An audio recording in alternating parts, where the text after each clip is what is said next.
Cheating on her husband on a morning jog? Rachel was an ordinary suburban housewife, 10 years married with 2 young children. In her 38, she took great care of herself, taking regular Pilates classes and getting out 3 times a week for a 5-mile run. She was a determined woman and mother who prided herself on getting rid of the extra weight after having a baby and keeping it off. She was by no means an athlete, but she was still in better shape than most younger women. 5 feet 7 inches tall, with shoulder-length blonde hair and blue eyes, weighing 128 pounds, a size 10 waist, and a 34-inch bust. With a wife like that, Rachel's husband was often the envy of many of his friends. Their glances were always furtively noticed by the blonde MILF. The same could be said of the fathers on the school walk, the strangers she passed in the local supermarket or on the street, and those she met and greeted on her runs.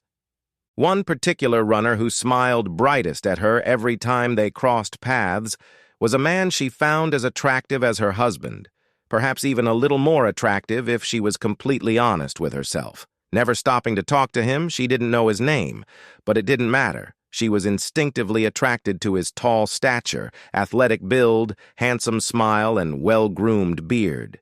She determined his age to be somewhere between 40 and 45. She noticed that the man was becoming a constant both on her runs and in her thoughts. She didn't realize her feelings or curiosity. She was happily married and had a satisfactory sex life. She and her husband had never cheated on each other, and she had never put herself in a vulnerable position with men she knew wanted her. Convincing herself that this was just the way it was, she began to look forward to her runs. One particularly warm September Friday morning, after taking the kids to school, she drove to a small parking lot on the outskirts of town to begin her usual run. As she pulled up, she noticed that his car was already parked there. She felt her heart flutter slightly as she turned off the engine and looked at her face in the mirror, something she hadn't done before. Then she gathered her hair into a ponytail. Other than an elderly couple taking a morning walk along a country lane, she didn't see anyone else as she climbed out of the car in her tracksuit to begin a light warm-up. Rachel always looked and felt the part, and today was no exception as she warmed up in her light gray leggings and vest. They fit her body beautifully, showing off her trim arms, legs, and buttocks. After breastfeeding her children, they were no longer as firm as they used to be, but they were still quite rounded, soft, and attractive. Comfortably encased in a jogging top, her breasts were quite appropriate for her body size and shape. 10 minutes later, having warmed up her glutes, hamstrings, quadriceps, and calves, she walked through the gate separating the city and the countryside and began with a light jog. She never ran while listening to music, preferring to listen to the sounds of nature while she worked out. After walking a couple hundred meters on a flat country road, she quickened her stride and turned left on a more challenging route that led up a steep slope into the forest. With nothing but fresh air and countryside around her, Rachel filled her lungs with oxygen and quickened her pace even more, her breasts bouncing safely as one within the confines of her running top. She didn't realize that her mysterious handsome man was running in the opposite direction. The music was playing in his ears, and he thought nothing of slowing down as he approached the narrow, blind curve of the path. For him, it was the beginning of the journey down from the forest. But for Rachel, it was the end of her uphill climb, where she liked to take a break after a turn in the woods. It seemed as if fate had decreed that the pair had turned the corner at the same time. "Ah!" Rachel shrieked, startled half to death when the man swooped down with all his might and knocked her off the path. "Oh, no!" The man panicked, instinctively raising his arms. He ran his palms over her breasts. His strength and size, combined with the speed he was running at, were no match for Rachel. "I'm so sorry. Are you okay?" "I didn't hear you or see you." The man rushed to her aid, sincerely apologizing and hoping she was okay. "I'm fine," she lied, putting on a brave face before the shock passed. "My arms! My knee!" She wrinkled her nose and groaned, almost crying. "I'm so sorry. Let me take a look." he said, leaning over to help. I'm fine, honestly. I don't need any help. I'll be fine. Her pride was hurt, rubbing her hands on her thighs in an attempt to stop the burning. But Rachel knew she wasn't okay at all. The jolt threw her sideways off the path, where she landed on all fours with her left knee taking the brunt of the fall. Suddenly looking into each other's eyes, they recognized each other. He smiled, forgetting their hard collision for a second, while Rachel blushed and giggled like a schoolgirl. I'm really sorry. Please let me help you. That hole on your pants looks pretty bad, he said, looking at her left knee. The fabric was torn, revealing a swollen, bloody kneecap. He put his arm around her shoulders. It happened so quickly and naturally that she didn't resist him as he slipped his other arm under her sore knee and helped her to her feet. Honestly, there was no need to bother me. She felt embarrassed and shy. Despite her sweat, she could smell his fruity aftershave, and it stirred her senses. Don't be silly, he told her with another smile. The least I can do after hurting you is help you. I have a small first aid kit in my backpack. I'll try to help you. Ah! Rachel shrieked through clenched teeth again as she tried to get to her feet. Sit on these timbers. You can relax while I make you a bandage. Rachel let the man help her waddle a few meters from the path to the timbers, where she managed to squat down and wipe her palms a bit. My name is Luke, by the way. What's your name? He asked, quickly unzipping his backpack. Rachel. Okay, Rachel, just try to relax and we'll get you back on your feet in no time. He tried to reassure her with another smile. Rachel watched the handsome Luke as he pulled out some pads, bandages, and scissors. His hands looked strong and lean. Of all the ways to get acquainted she could imagine, this had never come to mind. She smiled at his hands and her thoughts, cursing her bad luck. Just cut them off, they're ruined anyway, she told him as he looked at the pants and pondered the best course of action. Okay, he nodded before kneeling down and picking up her leg. Rachel felt a tingle run down her back as he placed one hand on her calf and the other on her hamstring. A quiet sigh escaped her lips as she realized this was the most intimate touch from a strange man since she'd given birth. Luke felt his own tingling as he heard the quiet sigh. Up until that moment, he'd thought of nothing but helping her.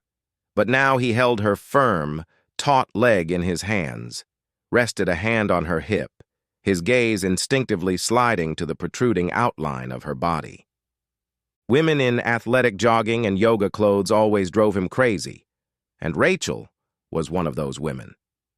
He'd only seen glimpses of her when they met on a run or in the parking lot, but it was enough to set his hormones off. He suddenly felt turned on looking at her. Then he noticed her wedding ring. Are you okay? She asked. Now he looked deeply thoughtful. Oh, yeah. Sorry, he stammered, shaking his head. Rachel blushed. She knew where his thoughts had gone by the look in his eyes. Is that a tattoo on your right arm? She asked, feeling like she needed to release the tension. Yes, it's a mandala. Very nice. It suits you. She closed her eyes in embarrassment. As soon as the words escaped her lips, she realized she was flirting. Thank you. He smiled at her sudden embarrassment. Luke then focused again and began to carefully cut a large piece of material away from her knee. With only a basic knowledge of first aid, he didn't want to take any chances. Once her swollen, bleeding knee was exposed, he told her to brace herself for the pain, soaked a gauze swab in saline solution, and gently dabbed her skin with it. Rachel inhaled sharply at the first burning sensation that made her twitch and jerk her chest forward. Sorry, Luke grumbled, but his eyes glanced at her breasts as he apologized. He was definitely horny. It has nothing to do with you.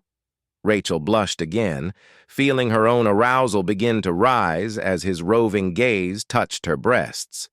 Luke grinned. Don't make me feel even more guilty than I already do. Rachel giggled and then looked around. As far as she could see, it was just her and Luke before she watched as he gently patted her knee with a tissue. The next few minutes passed in silence, save for the odd sigh of arousal and moan of pain from Rachel as Luke finished washing and treating the wound. Finally, he applied the non-adhesive pad with a bandage, and the chemistry between the pair was obvious. Rachel was horny, and she wanted him to flirt with her so she could get rid of the guilt if she flirted back. Luke sensed she was waiting for something, but he respected her marriage, even though it only made him more eager. "It's done," he glared proudly, looking into her eyes and holding her leg. "Thank you," she smiled, meeting his gaze and making no attempt to move her leg. They stayed in that position, staring at each other like two oddly shy teenagers, waiting for the other to say what was really on their minds. Then Luke snapped them out of their trance. Still looking into her eyes, he gently moved her leg, bending it at the knee before gently placing it on the ground. Rachel stopped smiling and swallowed. She found him attractive, hesitant, and so damn drinkable that she got self-conscious and lowered her gaze. The sight of his muscular thighs made her smile again. He looked so attractive in his shorts and t-shirt, revealing his athletic physique, that she wished her other knee didn't need the same medical attention. "Do you think you'll be able to walk?"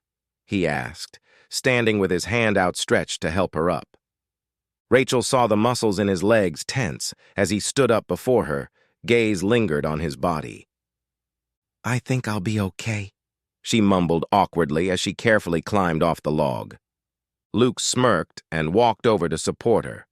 As he wrapped his strong arm around her to support her again, she felt a tingling sensation, only this time it started between her legs before traveling the length of her spine.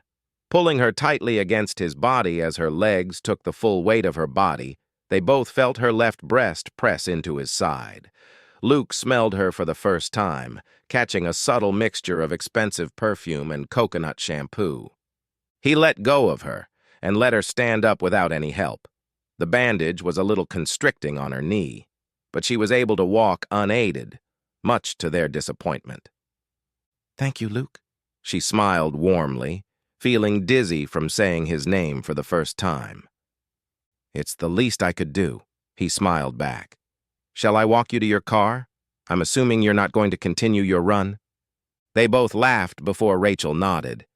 She didn't want to break up, but she knew the tension was getting dangerous. Sensing her reluctance to leave, Luke found he could no longer contain his feelings. He turned her toward him and pulled her closer. Rachel gasped and then lost all sense of reality when his soft lips touched hers. Naturally, they closed their eyes, opened their lips, and let their tongues penetrate to intertwine and kiss. Rachel couldn't remember the last time she'd been kissed so passionately. He brought his hand up to her face and stroked her cheek. She felt the pleasure of submission as his hand slid up over her head and his fingers penetrated between strands of blonde hair. The experience quickly turned into the hottest she could ever remember, and she forgot she was married. She let this handsome stranger kiss her like he was a lover, while his hands slid down the sides of her body until they stopped at her ass. Moaning against each other's lips, Rachel didn't notice as he gently led them toward the gap between the trees. By the time she realized they were partially out of sight, his hands had slid down her waist and slid behind the elastic waistband of her tight pants.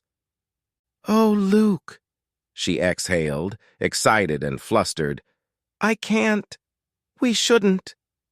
Ignoring her token pleas of guilty conscience, he kissed her neck affectionately. Her eyes closed as she tilted her head and gave him full access to her body. His soft, erotic kisses were driving her crazy. "Luke," she breathed out. "Luke." His answer to her quiet sighs was a gentle nipping at her neck, not enough to leave any marks, but enough to silence her conscience. Rachel hugged his shoulders tightly, holding on as he teased her neck. "Let's lie down." He pointed to a small patch of soft ground. Rachel instantly agreed, completely forgetting who she was and where she was. All she wanted now was for this sexy man to make love to her. "I don't think you have any protection in that packet, do you?" She giggled, not holding out much hope. Luke grinned as he set her down on the ground. "No, sorry. I don't usually do that sort of thing." Rachel threw her head back and laughed as she looked up at the tree crowns. "Oh my God, this is crazy. This is crazy," she giggled after she had gotten hers satisfactorily. "You really don't have any defense?" She showed concern for the first time. "Don't worry, Rachel. I'm not getting you pregnant. That's only your husband's job." Luke pulled away and enjoyed her admission that she was now cheating. Next, they started making love right on the ground. Afterwards, Rachel quickly got to her feet, pulled up her pants, and lowered her top. The pain in her knee returned, though really, the pain hadn't left her at all. Luke quickly followed her and shook the dirt off her back. "Are you okay?" Yeah, she started to panic. "But you don't mind if we don't go to the cars together?" Luke's ego was hurt. "Yes. But, I'm sorry, but I have no idea what just happened to me." "We just made love," he grinned. "You know what I mean. Please. You need to leave before someone sees us." "It's a little late for that, don't you think? I just want to make sure you get home safely with that knee." "I'll be fine, honestly. Please, just go away and I'll be fine."